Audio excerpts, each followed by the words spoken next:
नमस्कार दोस्तों, मैं आशा फिर से लेके आई हूँ एक छोटी सी स्टोरी।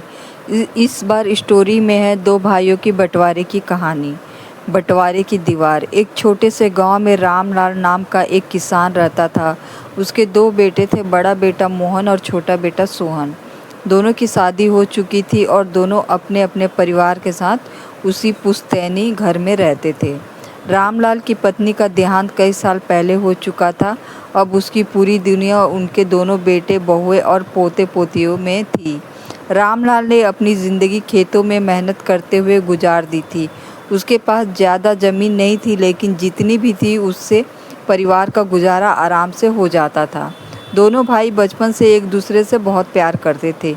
जब मोहन छोटा था तब उसे बुखार आता तो सोहन रात भर उसके पास बैठकर रहता, और जब सोहन जाता तो मोहन उसकी किताबें और फीस का इंतज़ाम करता।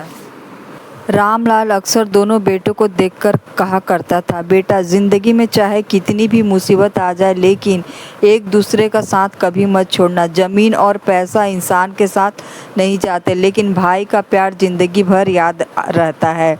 दोनों भाई उस समय पिता की बात मानते थे, लेकिन समय हमेशा एक जैसा नहीं रहता। कुछ साल बाद दोनों भाइयों की शादियाँ हो गई। मोहन की पत्नी का नाम कमला था और सोहन की पत्नी का नाम सुशीला।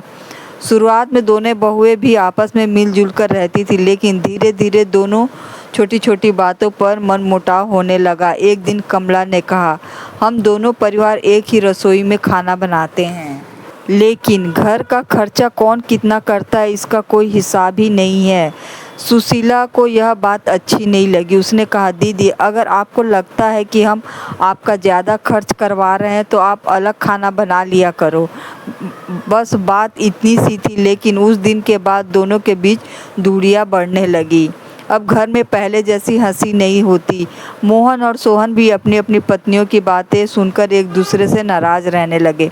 एक दिन खेत से लौटकर मोहन के पिता ने कहा, बाबा, अब घर का बंटवारा कर दीजिए। रामलाल यह सुनकर चुप हो गया। उसने धीरे से पूछा, बेटा, बंटवारा किस चीज़ का करना है? मोहन बोला, घर का, खेत का, सामान का, सबका।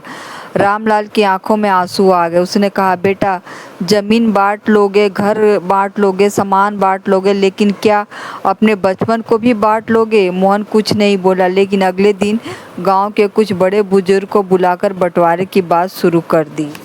घर के बीच एक दीवार खींचने का फैसला शुरू हुआ। आंगन दो हिस्सों में बांट दिया गया।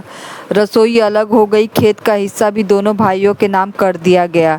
जब मजदूर घर के बीच दीवार बना रहे थे तो रामलाल चारपाई पर बैठकर उस दीवार को देख रहा था। उसकी आंखों में आंसू निकल आए। वह मन ही मन सोच रहा था कि जिस घर को बनाने के लिए मैंने पूरी ज़िंदगी लगा दी, आज उसी घर के बीच मेरे बेटों ने दीवार खड़ी कर दी।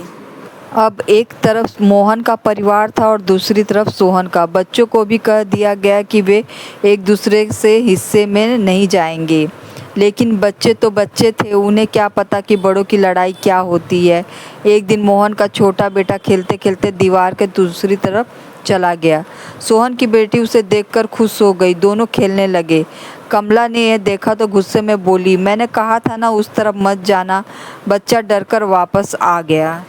उस दिन बच्चों ने पहली बार महसूस किया कि हम दोनों घर के बीच दीवार खड़ी हो गई है।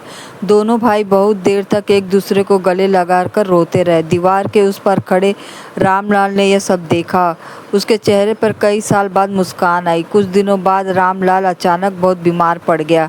डॉक्टर ने कहा कि उसे शहर के अस्पताल में ले जाना पड़ेगा। मोहन और सोहन दोनों उसे लेकर अस्पताल पहुंचे। डॉक्टर ने बताया कि इलाज में काफ़ी पैसे लगेंगे। मोहन ने कहा, मेरे पास जितने हैं मैं दे दूंगा। सोहन बोला, नहीं भैया, पहले मेरे पैसे लगाइए। दोनों भाई एक दूसरे से पैसे के बात पर बहस करने लगे। रामलाल ने कमज़ोर आवाज़ में कहा, बस करो बेटा। दोनों उसकी तरफ देखने लगे। रामलाल ने कहा, जिस दिन तुम दोनों ने घर के बीच दीवार बनाई थी उस दिन मुझे लगा था कि मैंने अपने दोनों बेटों को खो दिया, लेकिन आज तुम दोनों को एक दूसरे के लिए लड़ते देखकर मुझे समझ आ गया कि यह दीवार सिर्फ ईंटों की थी, तुम्हारे दिलों में नहीं। दोनों भाइयों को आंखों में आंसू आ गए। रामलाल ने आगे कहा, बेटा, संपत्ति का बंटवारा करना गलत नहीं, हर परिवार की अपनी ज़रूरत है, लेकिन दिलों का बंटवारा मत करना। याद रखना, खेत कम हो या ज़्यादा, फिर मेहनत करके बनाए जा सकते हैं, लेकिन दोबारा कमाया गया इज्जत लेकिन अगर अपना भाई खो दिया तो पूरी ज़िंदगी पछतावा रह जाता है। मोहन और सोहन ने पिता का हाथ पकड़ लिया। दोनों ने उसी दिन फैसला किया कि वे घर के बीच खड़ी दीवार हटा देंगे। कुछ दिनों बाद दोनों भाइयों ने मिलकर वह दीवार गिरा दी। बच्चे खुशी से आंगन में दौड़ने लगे। कमला और सुशीला ने भी एक दूसरे को से माफ़ी मांगी। अब घर में फिर से पहले जैसी रौनक आ गई है। मोहन और सोहन ने ज़मीन का बंटवारा तो रखा, लेकिन दिलों का नहीं। वे अपने अपने खेतों में मेहनत करते, लेकिन मुसीबत आने पर एक दूसरे का साथ भी देते। कुछ साल बाद रामलाल बूढ़ा हो गया, चारपाई पर बैठा और अपने पोते पोतियों को खेलते हुए देखता रहा। ये स्टोरी आप लोगों को कैसी लगी? पसंद आई तो लाइक, सब्सक्राइब और शेयर ज़रूर कर दे। धन्यवाद दोस्तों।